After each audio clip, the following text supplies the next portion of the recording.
राज्यभरामध्ये महानगरपालिका निवडणुकींचा प्रचार शिगेला पोहोचलेला आहे। कोल्हापुरामध्ये महायुती विरोधात काँग्रेस आणि शिवसेना ठाकरे गट अशी सरळ लढत बघायला मिळते। त्यातल्या त्यात महायुती विरोधात सतेज पाटील असा एक संघर्ष कोल्हापूरमध्ये बघायला मिळतोय आणि याच पार्श्वभूमीवर सतेज पाटील हे पायाला भिंगरी बांधून गेल्या 15 दिवसापासून प्रचारामध्ये व्यस्त असताना बघायला मिळतात। आपल्यासोबत सतेज पाटील आहेत। खरं तर गेले 15-20 दिवस झाला आपण या सगळ्या प्रक्रियेमध्ये आहात, प्रचारामध्ये आहात। काय मूड दिसतोय कोल्हापूरचा? कोल्हापूरमध्ये आम्ही कोल्हापूर कसं तुम्ही म्हणचिला तसं ही भूमिका घेऊन एक जाहीरनामा तयार केला आहे। लोकाभिमुख जाहीरनामा केला आहे। लोकांच्या अडीअडचणी सोडवायचा प्रयत्न आम्ही करणार आहोत। खड्डेमुक्त कोल्हापूर, धुळामुक्त कोल्हापूर, प्रदूषणमुक्त कोल्हापूर, झोपडपट्टीचा विकास, प्रॉपर्टी कार्ड देण्याचा विषय असू दे, अनेक गोष्टी आम्ही केलेल्या आहेत पूर्वी। आता राहिलेल्या गोष्टी व्हाव्यात, कारण की गेले 5 वर्ष नगरसेवक नाहीत। महानगरपालिका ही भाजपच्या ताब्यात, अप्रत्यक्षरित्या सरकारच्या ताब्यात आहे आणि म्हणून आम्हाला जो शब्द आम्ही दिला होता थेट पाईपलाईनचा, ते आता कोल्हापूरकरांना पाणी आम्ही दिलेलं आहे। त्याची वितरण व्यवस्था व्यवस्थित करणं आणि कोल्हापूरला हे जागतिक नकाशावर घेऊन जाण्यासाठी इथल्या IT पार्कचा विषय असेल, इथला रोजगार सोडवण्याचा विषय असेल, किंवा हेरिटेज म्हणून कोल्हापूरची जी ओळख आहे, अंबाबाईचं मंदिर इथं आहे, तिथला परिसर असेल, ह्या सगळा एक जाहीरनामा घेऊन आम्ही लोकांच्या पुढे जातो आणि चांगला प्रतिसाद आहे। खरं तर पक्षीय पातळीवर ह्या सगळ्या निवडणुका होत असल्या तरी कोल्हापुरात सर्व नेते विरोधात सतेज पाटील असं एक चित्र दिसतंय। कुठेतरी घेरण्याचा प्रयत्न सतेज पाटील नाही, ठीक आहे, कोल्हापूरची जनता सुद्धा नाही।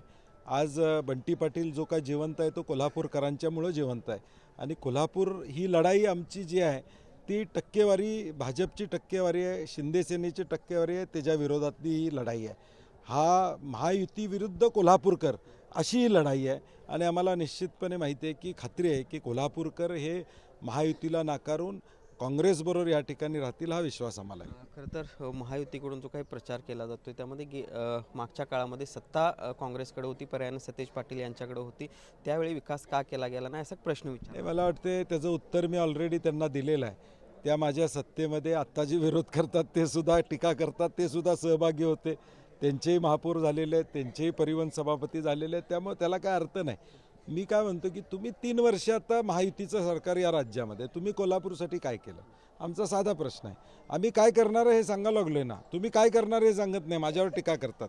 तुम्ही काय करणार आहे कोल्हापूरकरांसाठी, काय तुमचं विजन आहे, ते विजन त्यांच्या पुढं नाही आहे। आम्ही विजन घेऊन कोल्हापूरला पुढे घेऊन जायचं काम करतोय। कोल्हापूर, सांगली, साताऱ्याचं इंडस्ट्रियल कॉरिडॉर तयार करणं, त्या ट्रायंगलच्या माध्यमातून इथं रोजगार निर्माण करणं, हे विषय आम्ही हाताळायचा प्रयत्न करतो। ते मात्र माझ्यावर टीका करतात, हाच आमच्यातला आणि त्यांच्यातला फरक आहे। खरं तर आज उपमुख्यमंत्री एकनाथ शिंदे असतील, 2 दिवसानंतर मुख्यमंत्री देखील आहेत।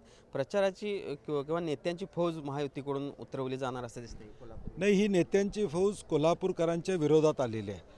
कोल्हापुरातल्या जनतेच्या मनामध्ये काय हे 16 तारखेला महायुतीच्या नेत्यांना लक्षात येईल। या जिल्ह्यामध्ये महायुतीला विधानसभेला 1 वर्षापूर्वी मॅन्डेट चांगला मिळाला, लोकांनी निर्णय घेतला, तो आम्ही स्वीकारला। मग नेमकं 10 आमदार निवडून देऊन या जिल्ह्याला काय मिळालं हा प्रश्न आता कोल्हापूरकर विचारतात की नुसतं घोषणांच्या पलीकडे या कोल्हापूरला काय मिळालं नाही, जातीय तणावाच्या पलीकडे कोल्हापूरला काय मिळालं नाही।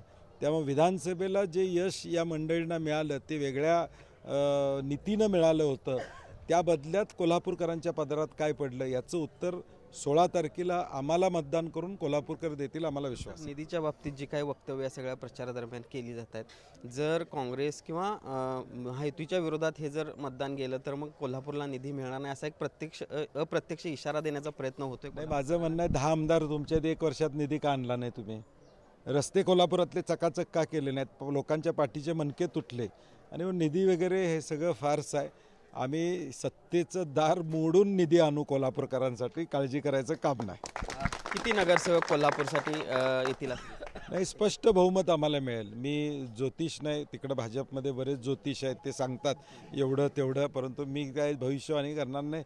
परंतु कोल्हापूरकर स्पष्ट बहुमत यावेळी काँग्रेस आणि शिवसेनेला आम्हाला देतील। पहिला पण होते काँग्रेस नेते सतेज पाटील, ज्या पद्धतीचा प्रतिसाद काँग्रेसच्या उमेदवारांना मिळतोय ते पाहता महानगरपालिकेमध्ये काँग्रेसचं स्पष्ट बहुमत काँग्रेसला मिळेल अशा पद्धतीचा विश्वास सतेज पाटील यांनी व्यक्त केला आहे। त्याचबरोबर सत्तेचं दार मोडून आम्ही निधी आणू असा देखील एक इशारा देण्याचा प्रयत्न सतेज पाटलांनी केल्याचं बघायला मिळतंय। जर्नलिस्ट सुनील काटकरचं भूषण पाटील, TV9 मराठी, कोल्हापूर।